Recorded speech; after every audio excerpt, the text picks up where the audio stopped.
You motherfuckers ready to go to space?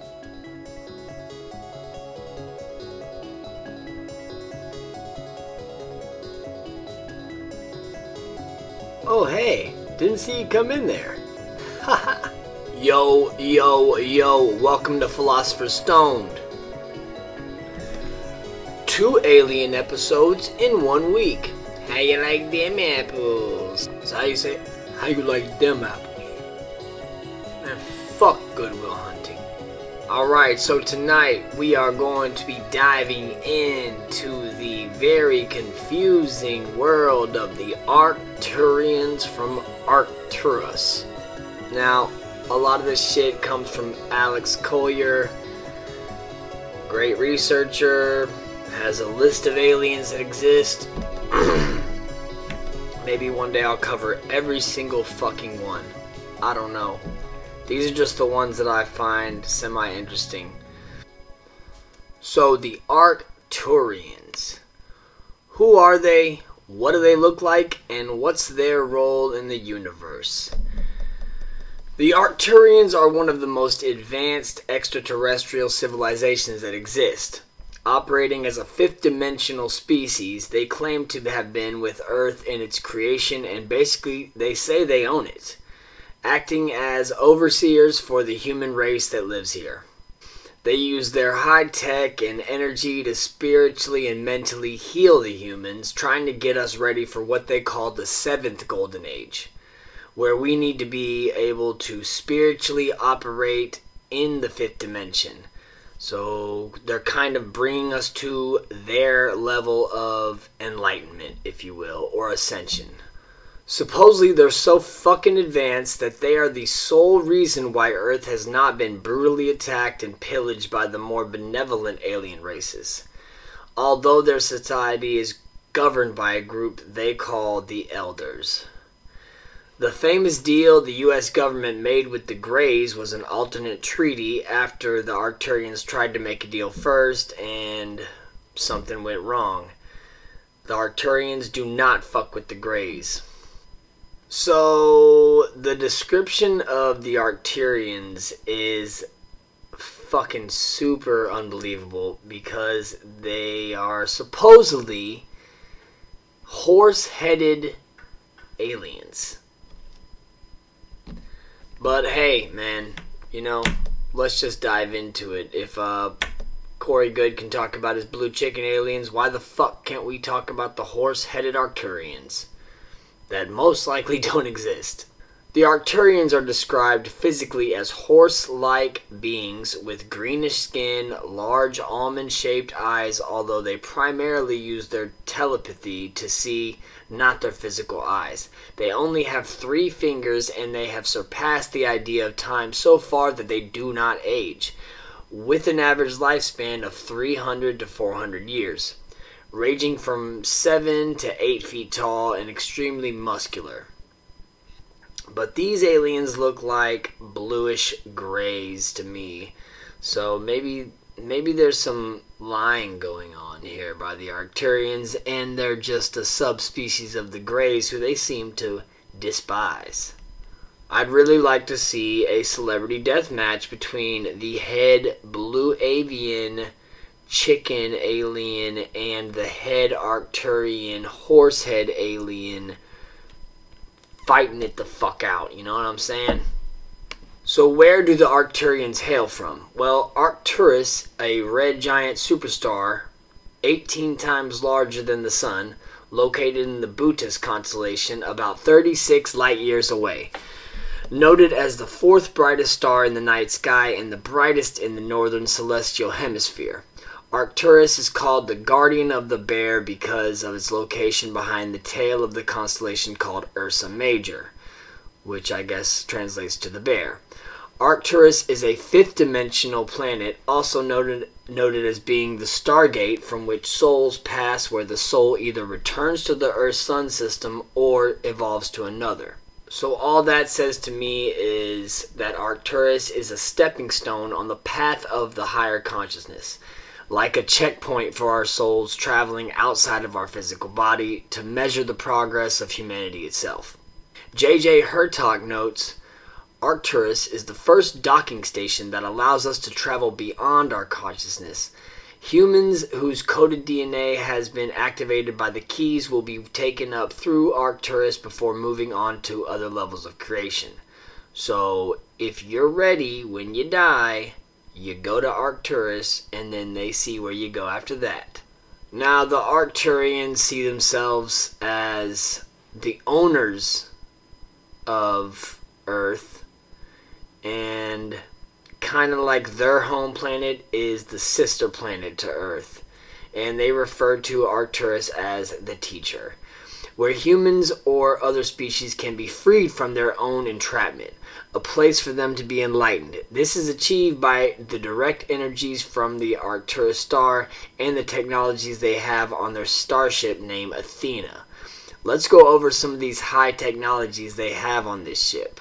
So the Arcturians say they have 35 divisions on the Athena starship, but I'm just going to go over some of them that I found interesting because this info was relayed to us by the Arcturians themselves. Starting off with the Remembrance headquarters, located far from the other areas. This is where the Arcturians go to reunite them to their home star system whenever they feel homesick or the need to go home. So remember, because these aliens exist in the 5th and 4th dimension, they can just travel like that. It takes their ethereal body back there to rejuvenate them because Earth's harsh frequency tends to affect their consciousness in ways they don't understand. So yeah, our fucking energy fucks with them. Energy transformer storage and retrieval area is another spot. This is basically a compost function. They bring in waste and are able to convert it to light energy, or they can take water from Earth and create pure food sources from it. So they can just take our water, use some technology that seems more like alchemy, and turn it into pure food. Now, their sleeping quarters. They only use the sleeping function once every 7 days. While under sleep, they are connected to their higher existence level, keeping them focused on their goals and spiritually balanced. It's like a deprivation oxygen sauna for aliens. Now, the magnificent chamber for manifestation. This is the most advanced tech that they have, supposedly. Described as the experience of the all. The chamber is designed to complement and support rearrangement of the molecular structure of the being's central nervous system, for them to experience the 5th dimension's frequencies and even higher. Now, the learning facility, which is simply used as a data bank and information retrieval, which includes material on every aspect of Earth life. The data retrieval is done telepathically, and they digest the data like we digest food, so they use instruments that implant the data into their brain. Here we got the movement chamber for locomotion. This chamber aids the Arcturians while in Earth's atmosphere. Because humans' thought processes are so fucked up, we've created an out-of-balance energy field, which is why our lives are so unbalanced all the time. That's pretty fucking rude. All beings on the ship are required to use this because it keeps their vibrations above the people of Earth. So they have to stay at a higher consciousness than us, or else they'll be just like us. Now, the communication information area. Also, all these names of their chambers are super basic and formal. Kind of fucking lame. This is the vault of the most precious information throughout the system, and only certain individuals are allowed access to this. So basically, it's the Vatican Library for ETs. Now, the mechanism chamber. This one is cool because it's where they replicate life forms and send them to discover shit like droids or robots to go into unfamiliar territory. So basically, scouting organisms for the Arcturians. We have satellites that we send out to go to places we've never been to because we don't want to send a man out there to die. Engineering apparatus area. This is how they maneuver through the 3rd, 4th, and 5th dimensions. So there you have it. That's the Arcturians. This was kind of a short episode. And here's a picture of a sculpture, which is what I think they really look like if they're going to be horse-headed aliens. Now, I'm not saying I don't believe in all this shit.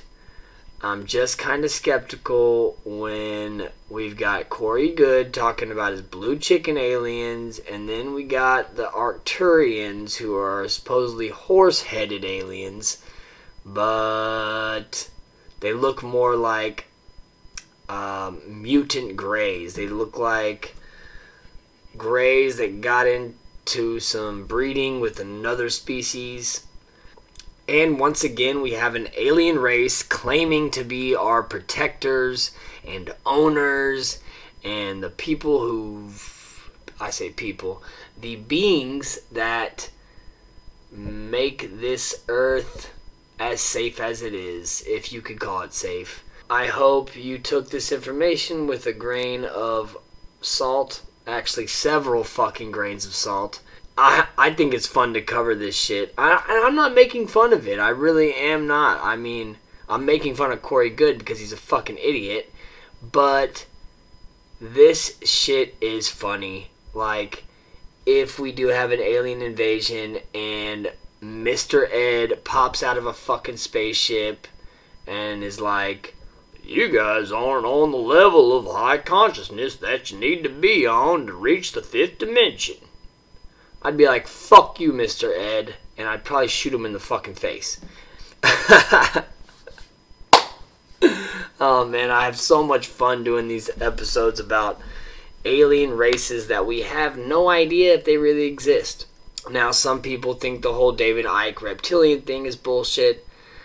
I'm more inclined to believe that stuff than this stuff. And the Aryan Nordic races, those, it just kind of seems more believable. Who knows? This could all be bullshit. There could be no aliens. We could be the fucking aliens. But we're not. This was Philosopher Stoned. Thank you for tuning in to these crazy fucking episodes. I've got some real cool shit coming out. I've got some more. I'm gonna get back into the Bible shit. You know, I love the Bible shit. I love religious texts. It's just so fun to read and try to translate it for yourself. You know, some of that shit resonates you regardless of what God you believe in. Thank you. Have a nice night. Be positive. Don't listen to the fucking news. And don't listen to me either. Listen to yourself. Listen to your fucking grandpa. Well, actually, probably don't, because he probably has some shitty views. Think for yourself and fuck off. Thank you. You motherfuckers ready to go to space?